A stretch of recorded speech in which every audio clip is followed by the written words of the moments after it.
ಸಮುವೇಲನ ಗ್ರಂಥದಿಂದ ವಾಚನ ಅಧ್ಯಾಯ 19. ಯೋನಾತಾನನ ಮಧ್ಯಸ್ಥಿಕೆ. ದಾವೀದನನ್ನು ಕೊಲ್ಲಬೇಕೆಂದು ಸೌಲನು ತನ್ನ ಮಗ ಯೋನಾತಾನನಿಗೂ ಎಲ್ಲ ಪರಿವಾರದವರಿಗೂ ಆಜ್ಞಾಪಿಸಿದನು. ಆದರೆ ಯೋನಾತಾನನು ದಾವೀದನನ್ನು ಬಹಳವಾಗಿ ಪ್ರೀತಿಸುತ್ತಿದ್ದನು. ಆದುದರಿಂದ ಅವನು ದಾವೀದನಿಗೆ, ನನ್ನ ತಂದೆ ಸೌಲನು ನಿನ್ನನ್ನು ಕೊಲ್ಲಬೇಕೆಂದಿರುತ್ತಾರೆ. ನೀನು ಜಾಗರೂಕತೆಯಿಂದಿರು. ನಾಳೆ ಬೆಳಿಗ್ಗೆ ಒಂದು ಗುಟ್ಟಾದ ಸ್ಥಳದಲ್ಲಿ ಅಡಗಿಕೊಂಡಿರು.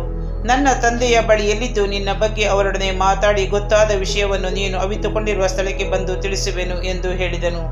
ತರುವಾಯ ಅವನು ತನ್ನ ತಂದೆಯ ಮುಂದೆ ದಾವೀದನನ್ನು ಹೊಗಳಿದನು. ಒಡೆಯರಾದ ತಾವು ತಮ್ಮ ಸೇವಕ ದಾವೀದನಿಗೆ ಅನ್ಯಾಯ ಮಾಡಬಾರದು. ಅವನು ನಿಮಗೆ ದ್ರೋಹ ಮಾಡಲಿಲ್ಲ. ಅವನು ಮಾಡಿದ್ದೆಲ್ಲವೂ ನಿಮ್ಮ ಹಿತಕ್ಕಾಗಿಯೇ. ತನ್ನ ಜೀವವನ್ನು ಕೈಯಲ್ಲಿ ಹಿಡಿದುಕೊಂಡು ಹೋಗಿ ಆ ಫಿಲಿಸ್ಟಿಯನನ್ನು ಕೊಂದನು. ಸರ್ವೇಶ್ವರ ಇಸ್ರೇಲರಿಗೆ ಮಹಾಜಯವನ್ನುಂಟು ಮಾಡಿದರು. ನೀವು ಅದನ್ನು ನೋಡಿ ಸಂತೋಷಪಟ್ಟಿರಿ. ದಾವೀದನನ್ನು ನಿಷ್ಕಾರಣವಾಗಿ ಕೊಂದು ನಿರ್ದೋಷಿಯ ರಕ್ತವನ್ನು ಸುರಿಸಿದ ಅಪರಾಧಕ್ಕೆ ನೀವೇಕೆ ಗುರಿಯಾಗುತ್ತೀರಿ ಎಂದನು. ಸೌಲನು ಯೋನಾತಾನನ ಮಾತುಗಳನ್ನು ಆಲಿಸಿದನು. ಸರ್ವೇಶ್ವರ ನಾಣೆ, ಅವನನ್ನು ಕೊಲ್ಲುವುದಿಲ್ಲ ಎಂದು ಪ್ರಮಾಣ ಮಾಡಿದನು. ಆಗ ಯೋನಾತಾನನು ದಾವೀದನನ್ನು ಕರೆದು ಅವನಿಗೆ ಈ ಮಾತುಗಳನ್ನು ತಿಳಿಸಿ ಸೌಲನ ಬಳಿಗೆ ಕರೆದು ತಂದನು. ದಾವೀದನು ಮುಂಚಿನಂತೆ ಸೌಲನ ಸನ್ನಿಧಿಯಲ್ಲೇ ಇರುವಂತೆ ಏರ್ಪಾಡಾಯಿತು. ಫಿಲಿಸ್ಟಿಯರು ಮತ್ತೆ ಯುದ್ಧಕ್ಕೆ ಬಂದಾಗ ದಾವೀದನು ಹೋಗಿ ಅವರೊಡನೆ ಯುದ್ಧ ಮಾಡಿ ಅವರನ್ನು ಪೂರ್ತಿಯಾಗಿ ಸೋಲಿಸಿ ಓಡಿಸಿಬಿಟ್ಟನು. ಒಂದು ದಿನ ಸೌಲನು ಕೈಯಲ್ಲಿ ಈಟಿಯನ್ನು ಹಿಡಿದುಕೊಂಡು ತನ್ನ ಮನೆಯಲ್ಲಿ ಕುಳಿತುಕೊಂಡಿದ್ದನು. ಆಗ ಸರ್ವೇಶ್ವರನಿಂದ ಬಂದ ದುರಾತ್ಮವೊಂದು ಅವನನ್ನು ಆವರಿಸಿತು. ಒಡನೆ ಕಿನ್ನರಿಯನ್ನು ಬಾರಿಸುತ್ತಿದ್ದ ದಾವೀದನನ್ನು ಗೋಡೆಗೆ ಕಚ್ಚಿಕೊಳ್ಳುವಂತೆ ತಿವಿಯಬೇಕೆಂದು ಅವನು ತನ್ನ ಈಟಿಯನ್ನು ಎಸೆದನು. ಆದರೆ ದಾವೀದನು ಪಕ್ಕನೆ ಸೌಲನೆದುರಿನಿಂದ ಸರಿದುಕೊಂಡ ಕಾರಣ ಅದು ಗೋಡೆಯೊಳಗೆ ನಾಟಿತು. ದಾವೀದನು ಆ ರಾತ್ರಿಯಲ್ಲೇ ತಪ್ಪಿಸಿಕೊಂಡು ಓಡಿಹೋದನು. ಸೌಲನು ಕೂಡಲೇ ದೂತರನ್ನು ಕರೆಯಿಸಿ ದಾವೀದನ ಮನೆಯ ಸುತ್ತಲೂ ಹೊಂಚು ಹಾಕಿ ಅವನನ್ನು ಬೆಳಗಾಗುವಷ್ಟರಲ್ಲಿ ಕೊಂದು ಹಾಕಬೇಕು ಎಂದು ಆಜ್ಞಾಪಿಸಿ ಕಳುಹಿಸಿದನು. ಮೀಕಲಳು ತನ್ನ ಗಂಡನಾದ ದಾವೀದನಿಗೆ, ನೀವು ಈ ರಾತ್ರಿಯೇ ತಪ್ಪಿಸಿಕೊಳ್ಳದೇ ಇದ್ದರೆ ನಾಳೆ ಬೆಳಿಗ್ಗೆ ಹತವಾಗುವಿರಿ ಎಂದು ಹೇಳಿ ಅವನನ್ನು ಕಿಟಕಿಯಿಂದ ಕೆಳಗಿಳಿಸಿದಳು. ಅವನು ಓಡಿ ಹೋಗಿ ತಪ್ಪಿಸಿಕೊಂಡನು.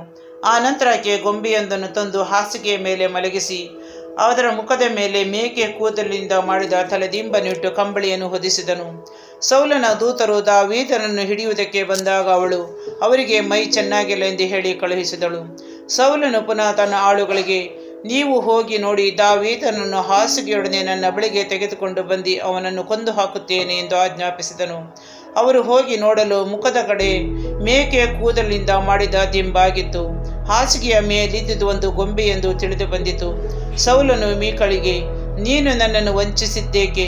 ನನ್ನ ಶತ್ರುವನ್ನು ಕಳುಹಿಸಿ ಅವನು ತಪ್ಪಿಸಿಕೊಳ್ಳುವಂತೆ ಮಾಡಿದೆಯಲ್ಲವೇ ಎನ್ನಲು ಆಕೆ ಅವನಿಗೆ, ನನ್ನನ್ನು ಕಳುಹಿಸದಿದ್ದರೆ ನಿನ್ನನ್ನು ಕೊಂದು ಬಿಡುತ್ತೇನೆ ಎಂದು ಹೇಳಿದ ಎಂದಳು. ಹೀಗೆ ದಾವೀದನು ತಪ್ಪಿಸಿಕೊಂಡು ರಾಮಾದಲ್ಲಿದ್ದ ಸಮುವೇಲನ ಬಳಿಗೆ ಬಂದನು. ಸೌಲನು ತನಗೆ ಮಾಡಿದ್ದೆಲ್ಲವನ್ನು ತಿಳಿಸಿದನು. ಅವರಿಬ್ಬರು ಹೋಗಿ ಅಲ್ಲಿನ ಒಂದು ಮಠದಲ್ಲಿ ವಾಸವಾಗಿದ್ದರು.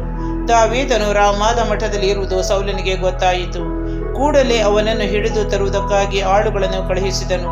ಅವರು ಹೋಗಿ ಅಲ್ಲಿನ ಪ್ರವಾದಿ ಸಮೂಹವು ಪರವಶವಾಗಿ ಮಾತನಾಡುವುದನ್ನು, ಸಮುವೇಲನವರ ನಾಯಕನಾಗಿ ನಿಂತಿರುವುದನ್ನು ಕಂಡರು. ಆಗ ದೇವರ ಆತ್ಮ ಅವರ ಮೇಲೆಯೂ ಬಂದಿತು. ಅವರು ಪರವಶರಾಗಿ ಮಾತಾಡತೊಡಗಿದರು. ಸೌಲನಿಗೆ ಈ ವರ್ತಮಾನ ಮುಟ್ಟಿದ್ದಾಗ ಅವನು ಬೇರೆ ಆಳುಗಳನ್ನು ಕಳುಹಿಸಿದನು. ಇವರೂ ಪರವಶರಾದರು.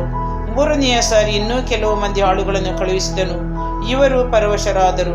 ಆಗ ಸೌಲನು ತಾನೇ ರಾಮಕ್ಕೆ ಹೋಗಬೇಕೆಂದು ಹೊರಟು ಸೇಕೂವಿನಲ್ಲಿರುವ ದೊಡ್ಡ ಬಾವಿಯ ಬಳಿಗೆ ಬಂದು ಸಮುವೇಲ ಹಾಗೂ ದಾವೀದನು ಎಲ್ಲಿರುತ್ತಾರೆ ಎಂದು ವಿಚಾರಿಸಿದನು. ಜನರು ರಾಮಾದ ಮಠದಲ್ಲಿ ಇದ್ದಾರೆ ಎಂದು ಉತ್ತರ ಕೊಟ್ಟರು. ಅವನು ಅಲ್ಲಿಂದ ರಾಮಾದ ಮಠಕ್ಕೆ ಹೋಗುವಾಗ ದೇವರ ಆತ್ಮ ಅವನ ಮೇಲೆಯೂ ಬಂದಿತು. ಅವನು ಆ ಊರನ್ನು ಮುಟ್ಟುವವರೆಗೆ ಪರವಶನಾಗಿ ಮಾತಾಡುತ್ತಾ ಹೋದನು. ಅಲ್ಲಿಗೆ ಸೇರಿದ ಮೇಲೆ ಅವನು ತನ್ನ ಬಟ್ಟೆಗಳನ್ನು ತೆಗೆದುಹಾಕಿ ಸಮುವೇಲನ ಮುಂದೆ ಪರವಶನಾಗಿ ಮಾತಾಡುತ್ತಾ ಆ ದಿನ ಹಗಲಿರುಳು ಬೆತ್ತಲೆಯಾಗಿ ಬಿದ್ದುಕೊಂಡಿದ್ದನು. ಆದುದರಿಂದ ಏನು ಸೌಲನು ಪ್ರವಾದಿಯಾಗಿ ಬಿಟ್ಟನು ಎಂಬ ಗಾದೆಯುಂಟಾಯಿತು.